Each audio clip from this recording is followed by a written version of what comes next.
Wyvern is a Canadian space data company located in Edmonton, Alberta. Wyvern is now launching its first constellation of satellites to deliver high-resolution, hyperspectral imagery. Wyvern's satellites capture data in many narrow spectral bands, leading to the identification of unique chemical and physical properties of the Earth's surface. Our journey is just beginning, having launched 2 satellites as of June 2023, with a third launching later this year. Wyvern, Better Earth from space.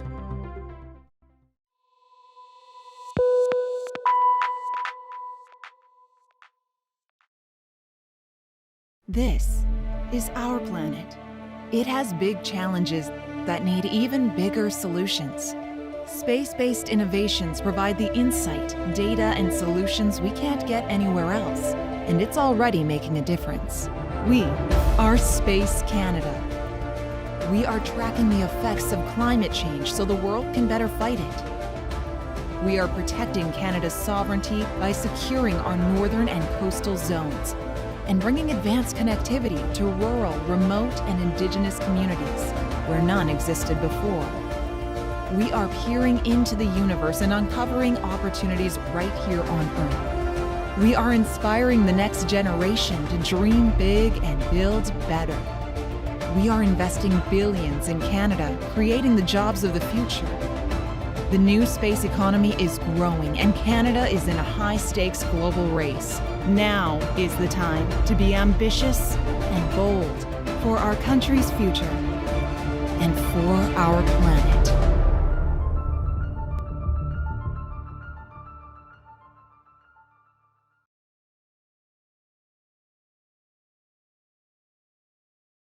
Hello, I'm Kevin Ford, CEO of Calian, a founding member of Space Canada, and a Canadian company that delivers space solutions for defense, civil, and commercial customers around the world. I'm excited to introduce this session today. I'd like to thank Space Canada and the Policy Insights Forum for convening this group to talk about the importance of space and defense. Canada's space innovators are world leaders in developing and delivering space solutions on Earth, in orbit, and in deep space. We all know that space is becoming more congested, contested, and competitive, and that includes for defense and national security. Canada has announced its intent to modernize continental defense through programs outlined in Strong, Secure, Engaged. This is a big step in the right direction. However, defense and national security for space is bigger than only those programs. Commercial players are increasingly providing service to military customers in Canada and for our allies. Commercial sensing and communication capabilities are being used by military customers to help them deliver on their missions. Space innovators are constantly developing new technology and capabilities to bring the best to our customers. Having a technological edge provides the best products to meet military leaders informing their decision-making to keep Canadians safe. Innovating at the speed of relevance is a constant reminder for companies that work in defense innovation.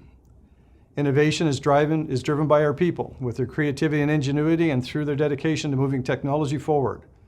R&D programs and research partnerships are an essential enabler, turning ideas into capabilities. Today's discussion will showcase the perspectives of the different players in the space ecosystem, government, military, and industry, and how they work together to deliver on our national defense. Enjoy the discussion.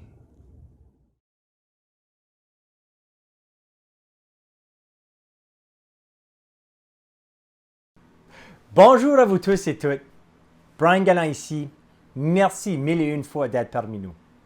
Advancements in space create a more innovative and competitive, equitable and inclusive, as well as a more sustainable and resilient Canada. Moreover, investments in new space innovations are essential for defense and national security. La nouvelle économie spatiale est un secteur émergent prêt à créer de grandes possibilités économiques. En fait, on s'attend à ce que le secteur spatial mondial devienne une industrie de plusieurs milliards de dollars par an au cours des 2 prochaines décennies. All the more reason why today's discussion on the role space can play in Canada's national security and defense is an important one. The backdrop for our conversation today is Space Canada's recently released position paper entitled Innovating at Home, Defending Our Interests, Canada's Space Innovators' Contribution to National Defence. I encourage you to take a look at the position paper, which can be found on Space Canada's website. As you will soon hear from our expert panelists, our position paper highlights 4 key recommendations for the Canadian government. Premièrement, il suggère d'accélérer la livraison des programmes spatiaux identifiés dans la politique de défense du Canada, protection, sécurité, engagement. Deuxièmement, il recommande de s'engager directement avec les innovateurs de l'espace du Canada pour mieux comprendre les besoins de la défense et les programmes de recherche et développement et de développement technologique de l'industrie. Thirdly, the paper suggests expanding and adapting defense innovation programming to include dedicated funding for space innovation and increasing the size and value of eligible projects. And finally, Space Canada recommends establishing a National Space Council. This would be a new government body that would coordinate space policies, regulations, and investments across the federal government. Le Canada est bien placé pour exploiter la puissance de l'espace afin de renforcer sa sécurité nationale. By committing to developing and fielding new space capabilities, Canada will renew its commitment to continental defense, support communications and situational awareness for the Canadian Armed Forces, and support operations around the world. Pour conclure, quelques remerciements. Today's discussion is brought to you in part by the team at the Policy Insights Forum, along with our sponsors, Calian Group and Wyvern. We are grateful for their contributions. A special thank you goes to Jordan Miller with Calian Group for his contributions to Space Canada's position paper as a writer and for appearing on today's panel. And of course, he's alongside Christine Tovee from Wyvern, Kevin Whale from MDA, and General Colin Keiver, Deputy Commander of the Royal Canadian Air Force. Merci à vous tous. And with that, I will hand it over to today's moderator, the Executive Director of the Policy Insights Forum, Ms. Fatima Atik. Merci beaucoup.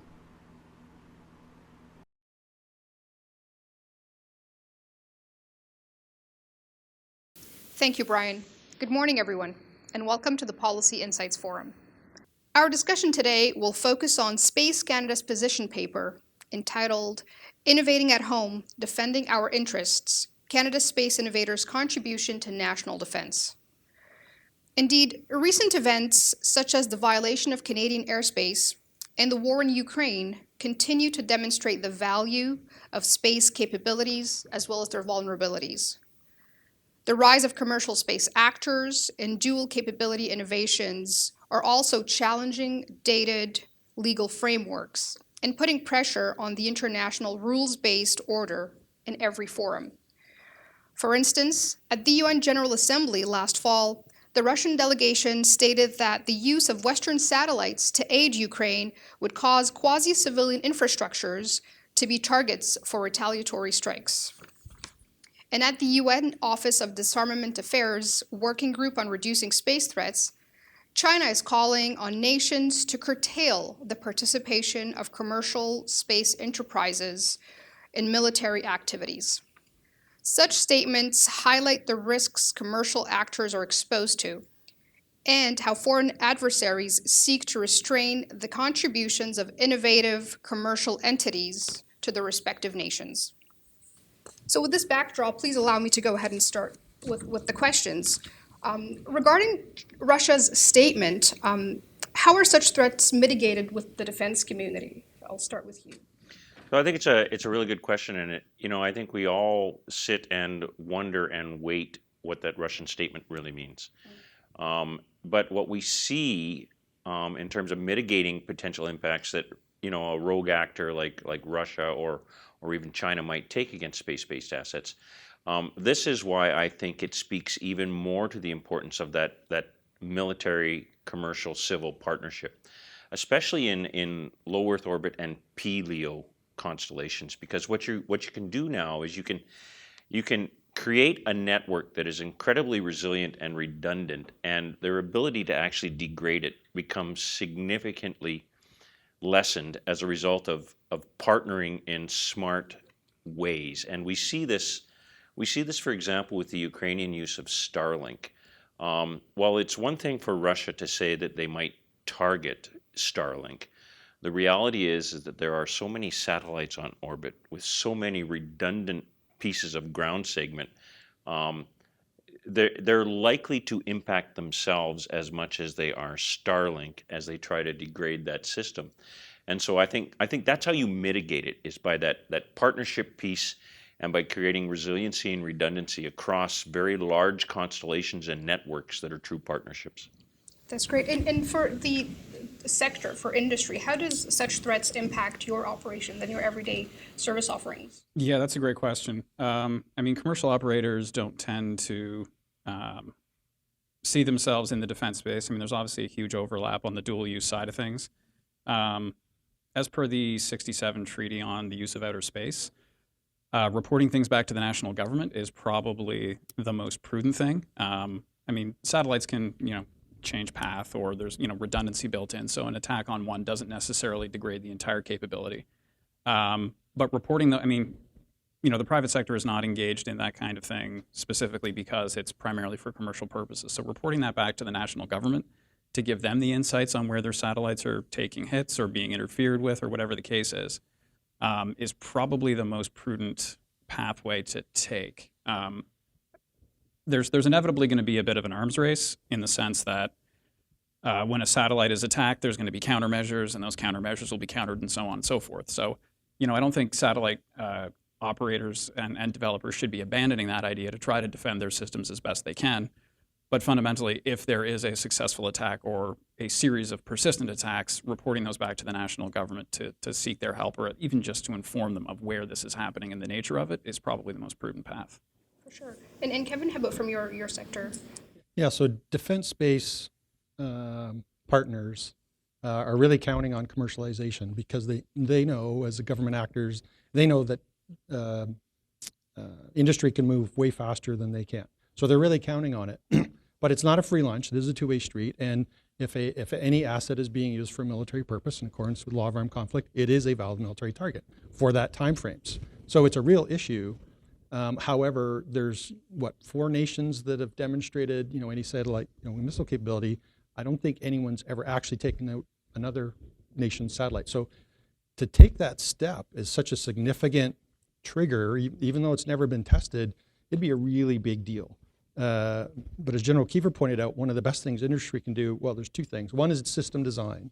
So maybe our commercial system should have something like shutter control. So like if somebody's dazzling one of our sensors, it automatically protects itself, that kind of stuff, because it's in that domain. Even if you're not involved in defense operations, if you're going through the same orbit, it might start affecting our design. And things like, instead of putting up one satellite, maybe we should put up, a proliferated capability. But the other thing is integrating with defense. So if we're under contract for mission capabilities, we need to be in that ops center with people that are having a dialogue back and forth with the operator, saying, hey, something's going on with my satellite.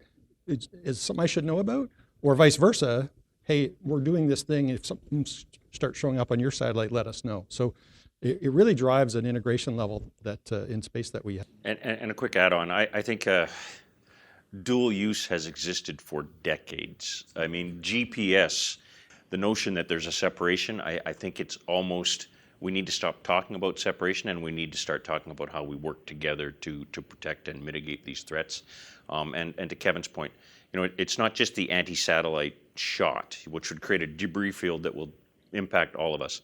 But cybersecurity is critically important in this, in terms of protecting the way you move data across these networks. Yeah, for sure. And Christine, if I could please have for your input for emerging startups, what do such statements mean for them? Are they aware of them? Do they feel that they kind of might hinder their growth?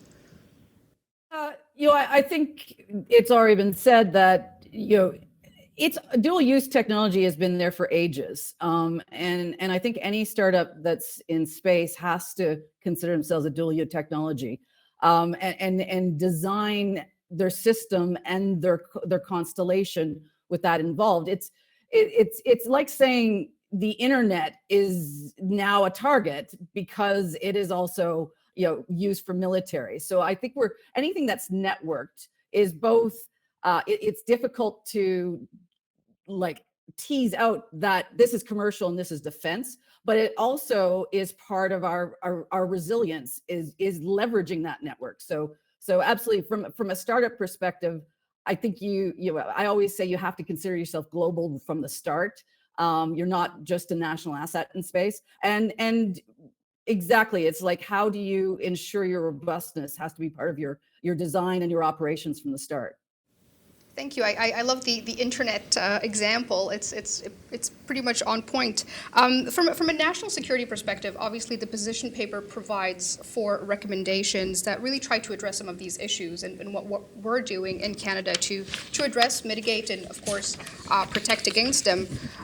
One of the issues highlighted was the length or the amount of time it takes for action when it comes to providing some of these capabilities and being ready for them. What risks, if any, do lengthy timelines, for example, as the ones we've seen in our national defense strategy, pose to national security and competitiveness in this space? And I'll let you start the discussion, Jordan. Oh, thank you. I mean, the first one is just the cost of not having the latest technology in orbit as part of our national defense and security capability stack. That's, I think, the biggest, most obvious one.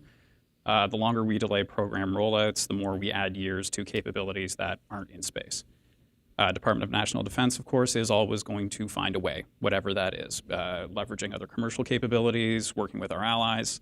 But that's not a cost-free venture either, because it means, to the point that was made earlier, we don't own it at that point. It's not ours. So we're relying on our allies. We're relying on industry, which, still gets the job done, but it means that we're not putting the best and latest in orbit. The second cost, I would say, is the opportunity cost. Every time industry puts something up, there's always going to be room for improvement once it gets in orbit. So improvements that can be made that you can really only get by fielding a capability and finding out where you can make improvements. In that sense, there's like an opportunity cost to innovation, because when you put that capability forward, you're sure it's going to do everything the end customer wants, but you're always going to find some kind of hiccup somewhere in the system from ground to earth and back. Once you have something in orbit, you can start diagnosing those things, and then you can go back to the labs, go back to research, and start figuring out how you can innovate those things. Anyone who's worked in this space knows that a lot of R&D projects don't deliver on what they're supposed to. That is to say, they don't deliver on the stated aim. But equally, you often find things you didn't know before you started.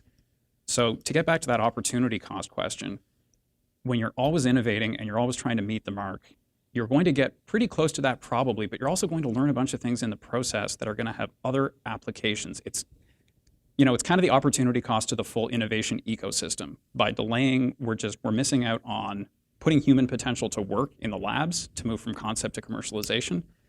That goes for the stated objective, but that also goes for things that you learn along the way that might lead to other spin-off programs, spin-off R&D programs for companies. So the government waterfall procurement system, especially in defense, was kind of evolved for major projects, ships, planes, those kind of things. Arguably it's not working great for anything, for a lot of different domains right now, but in space, technology is advancing so quickly that if you have something that you defined 15 years ago, and by the time you get to contract, there's so much has changed. Like, one of the defense programs is looking at polar communications in the 2035 timeframe. Nobody can tell me what kind of comms we're going to be using in 2035. And to use that kind of waterfall approach disadvantages not only defense, but industry as well. Industry wants to partner, down select early, let's partner and let's build something together. And let's do things like, we need to translate things like continuous capability lines. Instead of putting up a big project and then, this peak and valley of put up a satellite, it's got a design life for a certain amount of years, we hope it lasts longer, start working on the next one. Every year that goes by, that process creates greater and greater gaps. Look at the General mentioned Starlink. They're on version, I think officially 2.0, but I think every second or third batch that goes up has changes because they're constantly, they're doing like DevSecOps development, and look at what they're achieving. So that's the kind of shift that we need to try to find a way to provide service instead of this peak and valley. Industry's got a tremendous amount of pent-up capability and energy, and you just need to find a way to unleash that. And in general, what would be your remarks regarding how the industry sees the D&D's approach with regards to procurement?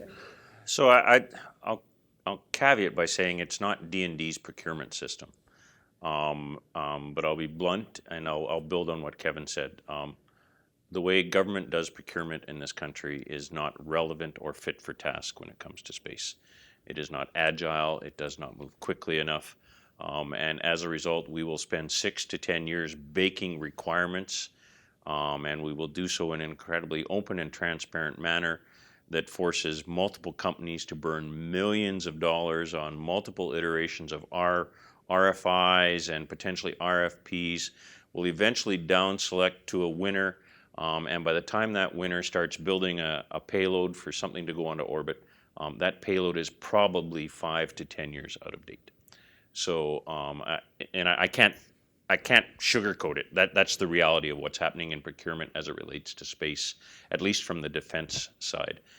They've got to. We collectively, as a nation, have got to figure out how to grip this and decide what is and isn't important. And I think, to Kevin's point, we've got to down select, qualified suppliers to a smaller number much earlier in the process.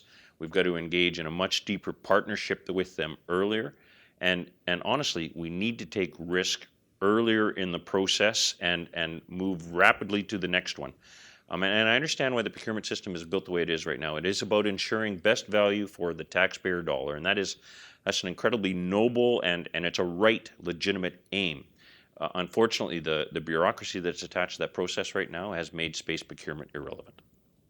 Okay, thank you. I mean, there's not much to say after such a statement, but Christine, what is your perspective, again, from a startup organization? What challenges or what kind of models would you recommend for Canada to leverage? So, it's a number of the things that have already been said. It's not just pulling procurement forward, it's also understanding that we've got a refresh rate of technology that procurement has to match, and it has to allow us to continually update what's on hold. Like the whole idea that something's going to last for 30 years anymore is just truly irrelevant in anything that's a networked or a system of systems sort of concept, which space is the prime example for. So we've got to learn to get a refresh rate into our procurement processes that allows this. I also think it's not just a deeper partnership with industry. I think the relationship and the engagement of industry has to be pulled forward. There has to be more thought in terms of the architecture so that multiple industrial players can plug into an overall architecture that allows multiple sources of technology to be integrated. Because we say we want to pull procurement forward. What that doesn't necessarily get us to a more innovative solution. A lot of times when we're in a rush, we just go pull off what's off the shelf. What's everybody done already? And we don't do a real sort of assessment of our needs and also where innovation can play in the solution, because we're in such a rush. So it's how do we get more a longer time horizon that we can input innovation at the right insertion point as well. Thank you, Christine. And I think I would really love to delve in a bit more into this issue that seems to be, you're all very passionate about it. So what are the current models elsewhere that you would see Canada need to leverage in order to change, to improve on opportunity costs, to remove delays, and of course this waterfall approach to see it kind of help us advance further? General? So I'd be reluctant to state model. I can give examples of other nations that have, in my opinion, done a much better job in the last 4 or 5 years of harnessing national power and national will, and exploited what LEO has given them in terms of the ability to put things on orbit quickly. And the example that would pop to mind would be Colombia. They have gone from 0 to, by 2026, having 9 CubeSats on orbit in LEO, with 6 different payloads on orbit, entirely built in Colombia, partnering with a launch provider that is commercial. And they will have more capability on orbit by 2026 than the Department of National Defense currently has and is not projected to have until 2032, 2035. And they've done it for less than $1 billion. So it's by that partnership with the commercial enterprise and academia and a will at the national level, to succeed in space, where you actually see the government leading, you see academia getting involved, industry in a true partnership to make it happen. No, that's a great example. And Kevin, what would be your perspective on any models or even other examples? So again, to be fair to Canada, I think all nations struggle with this, their procurement, especially for government programs. But I know with what I saw in the United States, they stood up the Space Development Agency, which is trying to move quicker. And kind of to Christine's point, they're kind of taking off the shelf. What do we have now? What can we put up now quickly? And then they're iterating. So they're already they went through Tranche 0 for their transport layer, the communication layer. There's Canadian companies involved, including my own. They're on Tranche 1, Tranche 2. So they're already doing that iterative process to get things moving, because if anyone feels risk in shifting from this waterfall to a more DevSecOps approach, you're actually carrying a ridiculous amount of risk with the waterfall approach. Let's take a little bit more risk in different areas. There's different kinds of risks, and the risk to move quicker in a kind of developmental spiral way, if you weigh it all out, is far better at this point for space capabilities than it is to do a waterfall approach. No, thank you. Again, really super insightful. And I think one of the things that keeps coming, the elephant in the room is cost, right, and budget and taxpayers, as the General mentioned. In 2022, the federal budget dedicated significant investments for modernizing continental defense through NORAD. So if we could just shift the conversation and to discuss about how can space innovators gain insight into Canada's specific defense requirements to focus their research and development while, forecasting emerging technologies they've developed to push this budget and modernization forward. So I could start with you, Christine, if you're familiar with the budget and where it's trying to move forward.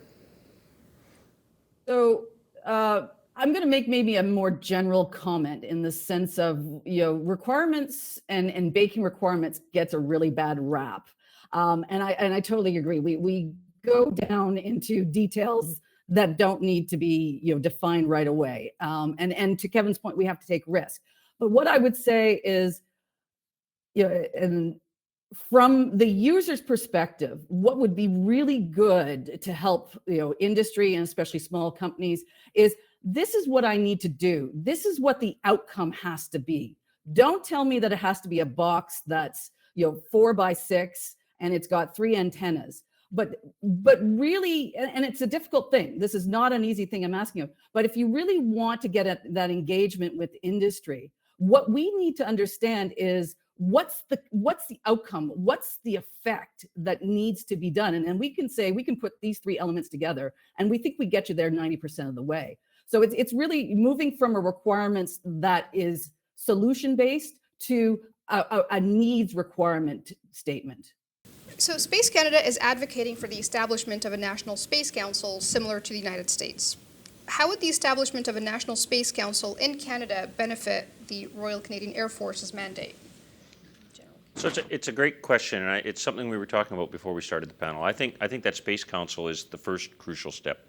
And really what I would see hopefully coming out of it is actually a national space strategy that achieves focus across Space Canada, if you will, and all the players that are in space from a Canadian perspective.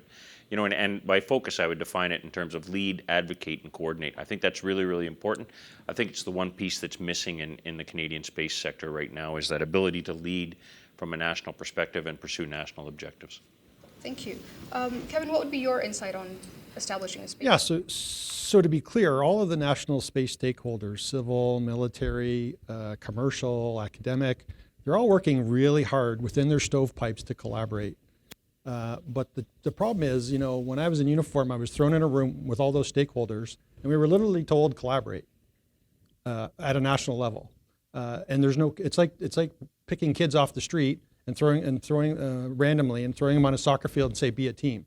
Okay, well, where's the coach? So there isn't one. There's a half a dozen coaches, half a dozen ministers that own space equities, and they're trying to collaborate, but there's no national. You've got a civil vision, civil strategy. We got a defense strategy. They're coordinated as best as possible, But to unleash the potential that Canada, at a national level, we need a national level synchronizing body, not a directive body, but a synchronizing body that gets the most out of all those stakeholders. Excellent. Jordan? Yeah, I mean, each department has their mandate for what they're going to do in space. A National Space Council would not replace or modify those. I mean, environment and climate change has its priorities, DND-CAF has its priorities. We're not advocating in any way that we start getting into cracking those mandates open, but it's kind of the strategic policy framework and the coordination bit across it to identify where departments can share assets, share resources, share the benefits of innovation and R&D. I mean, the UK and the US have been leaders in this. They've brought it to the level of the Vice President in the United States. I mean, to the point about the coach, that can't be the ministers. It's got to be above that, where they can be coordinating what needs to happen across all departments to get the most out of the space industrial base and the most for each department's mandate. Excellent. And Christine, what are your thoughts about establishing a Canadian National Space Council? Well, this goes back to our recommendations when I was on Canada's Space Advisory Board. Is there really needs to be a whole of government approach? However that happens, it needs that visibility, but it needs that focus to really get anything done. It's Canada's too small a country to be in space if it doesn't coordinate its civil, commercial, and military objectives. We just need that amount of weight in terms of effort. But also, what I want to see from a National Space Council is that real objective of what do we want to achieve and what are we willing to put to get there. My heart broke a little bit when I came back from Europe back to Canada after so many years. And there was a lot of technology, there was a lot of innovation going. There were Mars rovers. We had more Mars rovers on Earth than probably anybody on the planet. Yet none of those actually had a chance to get to Mars. And it's that what I want to see from a Space Council is that we're going to do everything all the way to the end and get something done in space, rather than doing a little bit and saying, oh, look, we could if we only wanted to. This is what the Space Council should say, this is what we want to do, set that bar, and then coordinate everybody to get there. Thank you, Christine. And I think one of the questions that a lot of people have would be, well, in the interim, right, before establishing, we definitely see the need for establishing a National Space Council, but in the interim, what can be done to get us active and to get us moving where we need to be?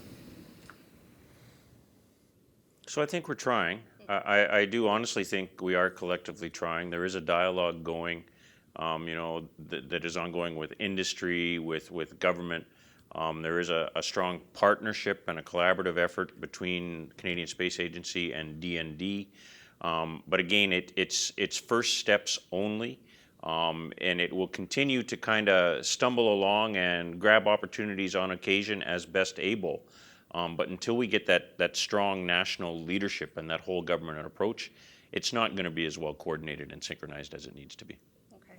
And Jordan, do you have any comments about any possible interim organization that might lead us? I think putting any single department in charge of this at this stage is probably not the right way to go, because we get back to that issue of not having a coach. We're still looking at mandates. I mean, there's obviously examples of collaboration between departments on specific issues. That's good stuff. No one's suggesting that should stop. But without having that national level coordination, there's just that will continue to be an opportunity missed. The other thing I would say, I mean, this sort of rolls back on some of the points we talked about earlier. Bringing industry in earlier in the process, I think, would give us some benefits, just in terms of being able to bring capabilities to the table before the requirements defined. Nothing binding, nothing that would, force the government to do anything specifically, but just raising awareness about what is capable, what's possible, the nature of the problem, and how industry can help solve it. During the pandemic, we talked a lot about a whole of society approach. I think when we talk about commercial, civil, and defense, as far as space is concerned, and just from GPS in the banking system, we cannot escape the fact that space is going to permeate every aspect of life. So to meet that challenge, I think having the council with industry involvement, possibly even civil society. I mean, I don't think we should necessarily rule that out. But the challenge is big and getting bigger. So sticking with one department leading some kind of collaborative effort, I think would probably be a missed opportunity. For sure, thank you. And I think you said it well, the challenge is getting bigger. Yep. And we want a whole of society approach. And those are some of the elements that the recent Canadian Air Force strategy, agile, integrated, and inclusive, does bring to the table and does kind of push forward. And I'll just cite a last statement where we say, and I quote, "Canada must develop advanced, resilient space capabilities to expand cutting-edge research and development to retain its potential or its operational advantage." So how could the commercial sector, given that we don't have a National Space Council, given that there's a lot of issues we're facing, how can they help in pushing that mandate forward in the new strategy? Yeah, it speaks to that level of coordination. We've started that out of the strategy. I mean, this is the first time the RCAF has published a strategy which specifically references space. And if you look at the dominant characteristics of air power, one of the defining characteristics of air power is elevation or altitude. And space is the ultimate high ground. So if you own the high ground, you will achieve what you need to achieve in terms of information advantage and things like that.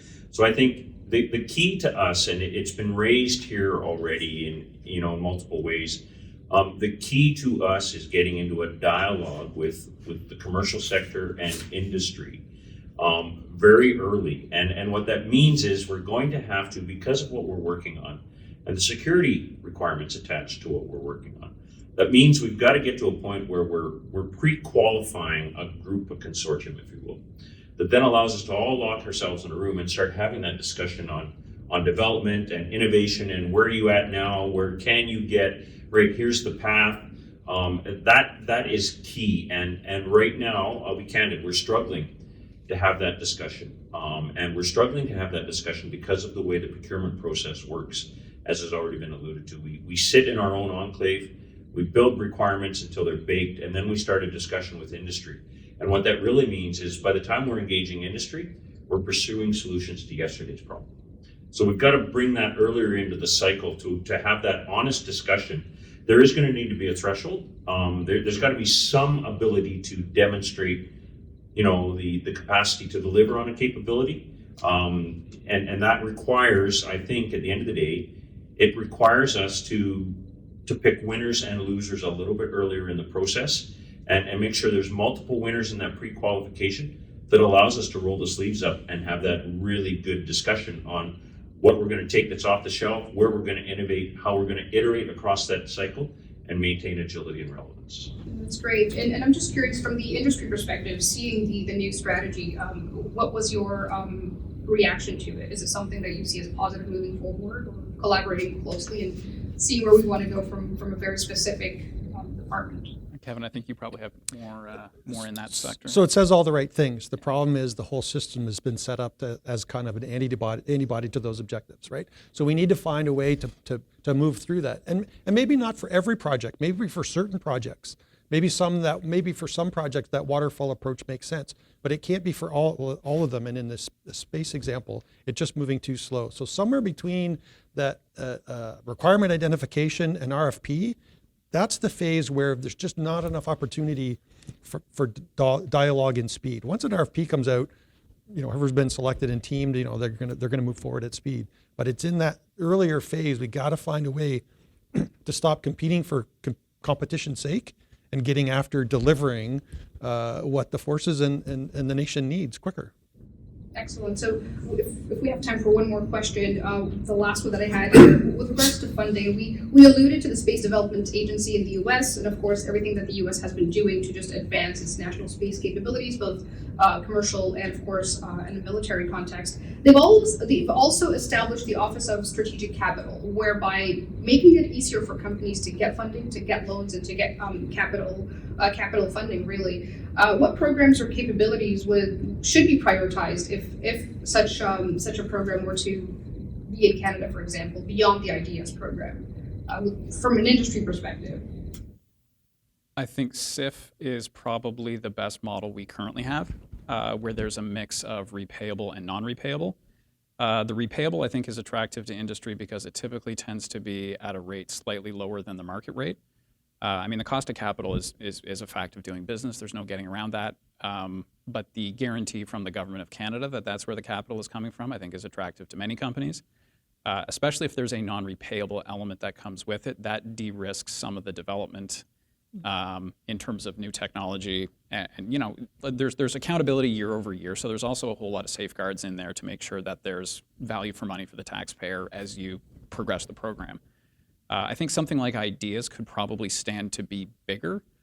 200,000, I think, is about where we're talking now for most of the applicants.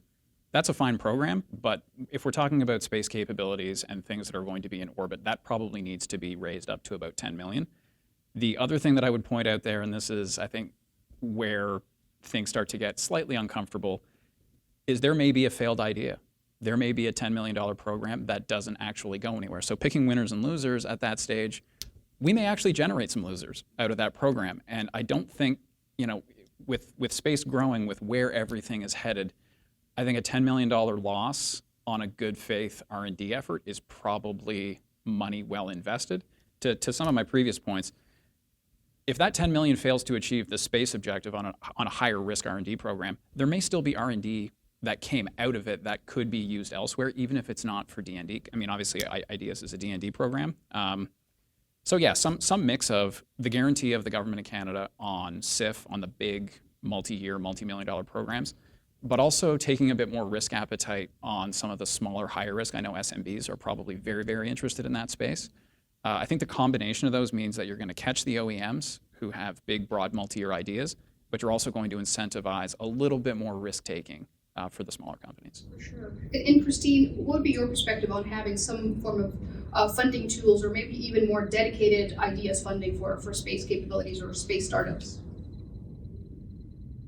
You know, I totally support what's been said. Is, you know, expanding that for space, because space, at least the initial investment is higher than many other you know, technologies. So that's one thing. You know, it is the idea of taking risk and understanding that there's going to be failure along the way. That's just how Silicon Valley actually works. What's lovely and what keeps the ecosystem working is that, you know, a number of ideas fail, or a number of companies fail. But what people do is they pick up what they learned from that failure and they walk across the street to the next big idea. And they now can say, oh, for the second idea, oh, we want to mix this pitfall and that didn't work, so let's try something different. And they can build on those failures. And what we want to do is to, you know, the failure is good because then we can build on it to get a bigger success. I would also say, you know, the other thing that government can do, which really is important for early stage technology companies, is become a customer. It's not just grants and loan of capital, but we can go to the market and raise capital. If we can say, guess what? We've got some really solid customers that are willing to buy what we've got. And that's really also another role that the government can do in terms of helping to fund, you know, technology and innovation in this country, is just be a customer. Absolutely. Generate a revenue. That's where it happens. Thank you, Christine. And to quote a general who said, you know, we have to fail intelligently, and I believe that was you, Brigadier General Whale.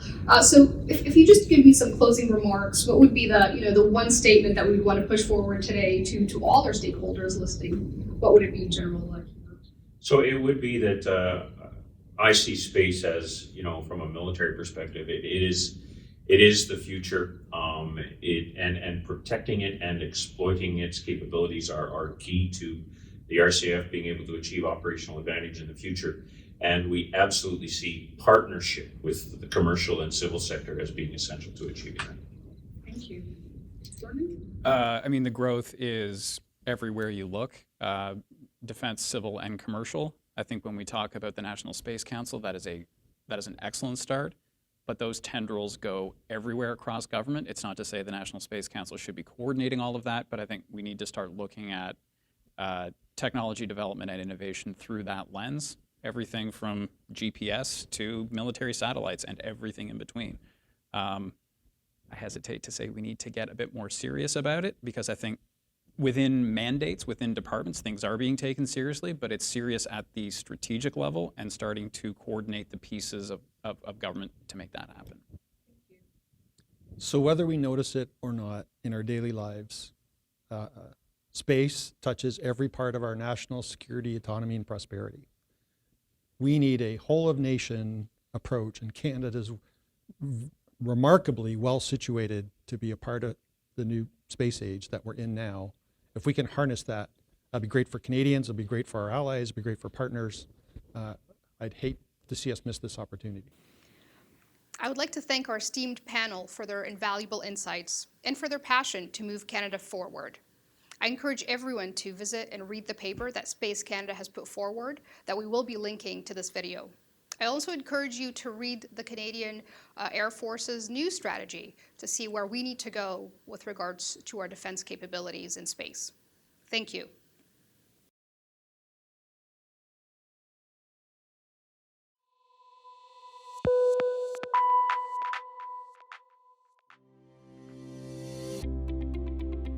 Wyvern is a Canadian space data company located in Edmonton, Alberta. The company was founded in 2018 by the team that designed, built, and launched Alberta's first university satellite. Wyvern is now launching its first constellation of satellites to deliver high-resolution, hyperspectral imagery.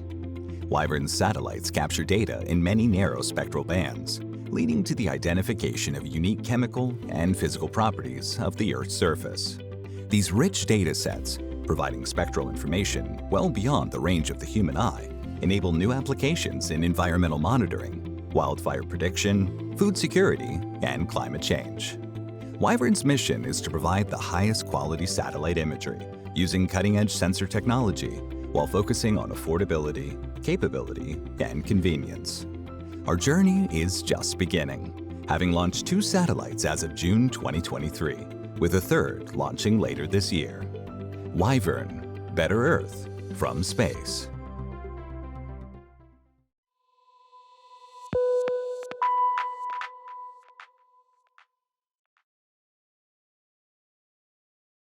This is our planet.